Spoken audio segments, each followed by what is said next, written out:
Hello and welcome to the May 2019 layout update on Bearwood West Yard. In this video I'm going to be going over everything from what's changed and what's new on the layout all the way through to new stock that I've acquired since the last video. The first thing I'd like to address is that I'm aware this video has been a long time coming.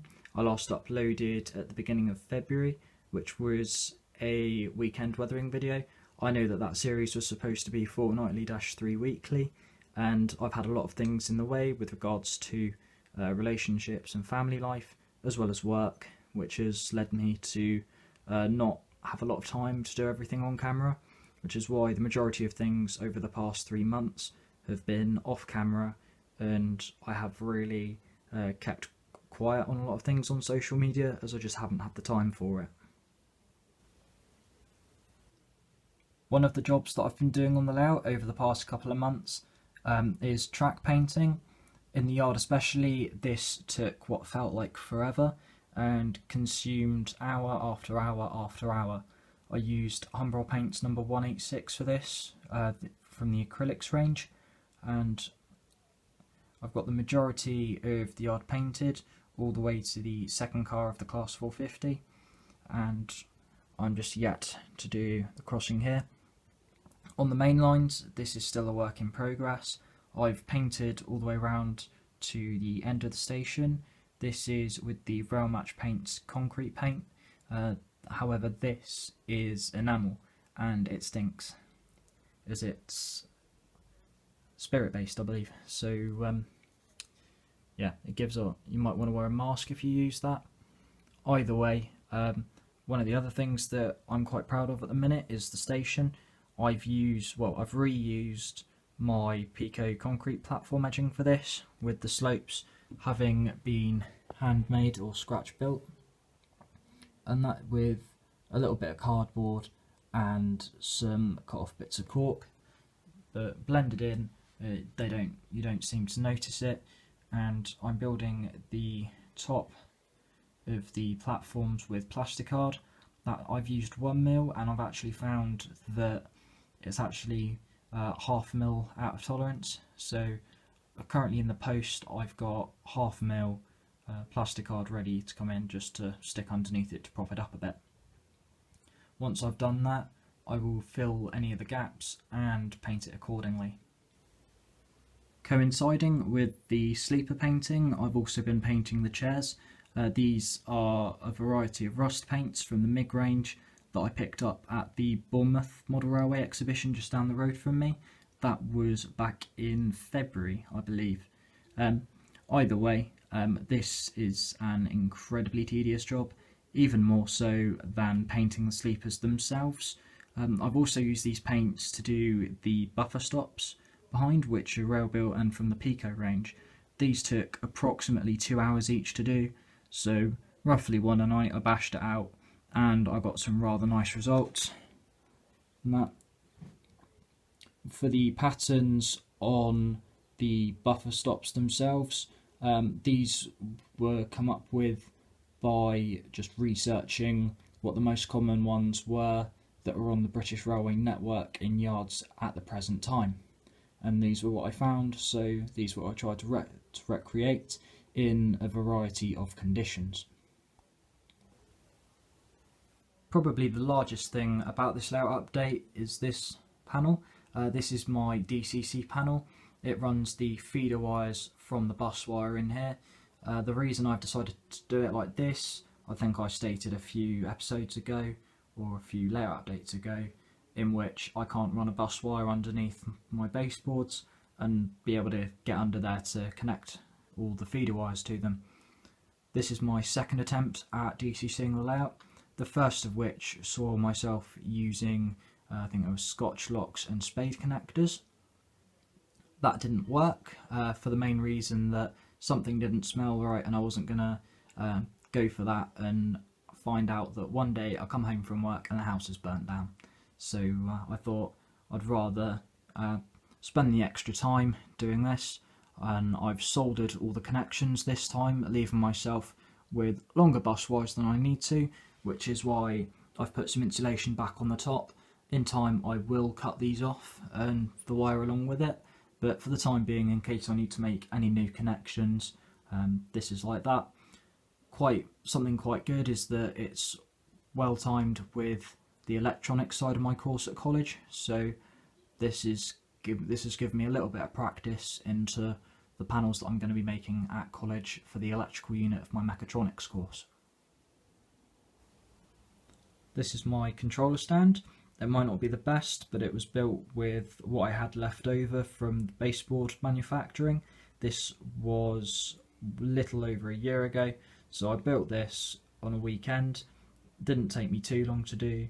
Designed it in an evening and built it the next day.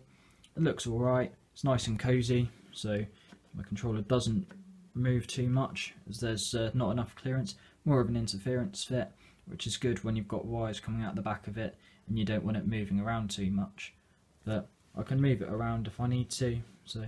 But yeah, the trunking lid is off of it because I need to get access in to lay any new wires. So I've tested the layout, it runs absolutely fine. Just currently got some paint drying on the track. So hopefully that painting will be done on that by the end of next week.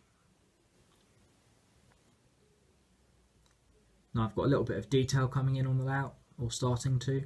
I've got a TPWS grid and its relevant trunking underneath it. The grid itself is from the Pico wheels range, stuck two together, put them down just like a proper one. And then the trunking underneath it is literally just a cocktail stick that I've coloured orange using an orange Sharpie and used some black felt tip pen on the end of it to give it a bit more of a three-dimensional colour. And then the hole there, that is for a ground signal. Actually, I think it's quite rare. It's a train tech signal, ground signal. I've not actually seen any advertised, and yet I came across one on a website and I thought, yeah, I'll have that. So I've got that. Also in the opening clip, I also drilled the hole for the home signal as well on the down main. And then over here, this is the other bit. This is actually just a bit of dried polyfiller that I've shaped using some old sleepers on a scrap bit of board.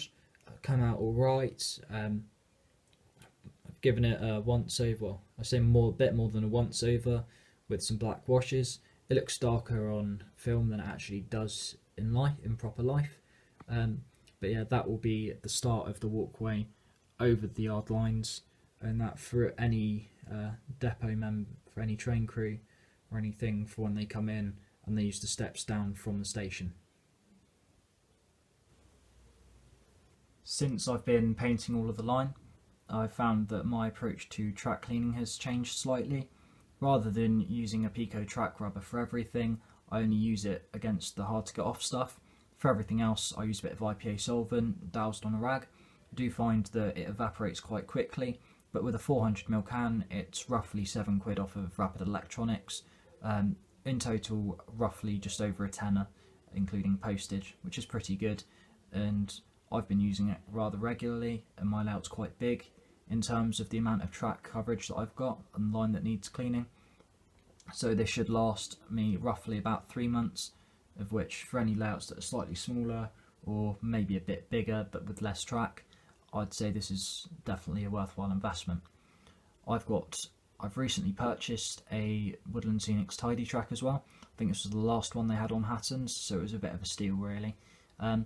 Again, this one works really well for cleaning of locomotive wheels and wagon wheels. Not that I use it for wagons, but I did try it. I'd also recommend that to enhance the Tidy Track, douse some IPA on the pads on it as well. My Freightliner Class 70, as you can see there, I've had that since 2012. Its pickups are a bit iffy on it, and since I've been using the IPA with the Tidy Track, it's started to run all right now. So, which is good, and it's not as temperamental as it used to be. So, I'd recommend picking one of them up if you can. Now for the new additions to the layout, I'm quite happy to say that Since January I've made quite a few purchases and increased the amount of stock on the layout quite considerably. At Christmas I think I showed off that I had 2 HIAs gifted to me by my aunt and uncle, and a new JNA. I can quite happily say that the JNA fleet has expanded to 10 wagons, and the HIA fleet, well, just speaks for itself really. That has increased to 12 wagons, and I'm looking at getting a further 1 or 2, preferably 1 white and maybe 1 white and another green. But either way, I'm definitely looking at another white one to take the rake up to 13.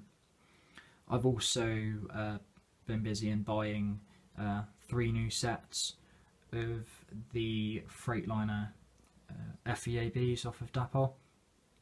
I've got them from Hatton's. This one in front of me, I'm planning on converting into an FCA or FYA. So converting it from Freightliner to EWS, is now that I've got enough intermodal wagons, I'm thinking of having 1 Freightliner rake and 1 EWS DB rake. So, and I've split them as to what wagon types they have more commonly that go down to Southampton. So above in the yard you've got the FEAs, the lowliners, and also sitting over there needing a bit of TLC is my pocket wagon. At the minute they can't all fit in the yard, so the pocket wagon will have to stay off.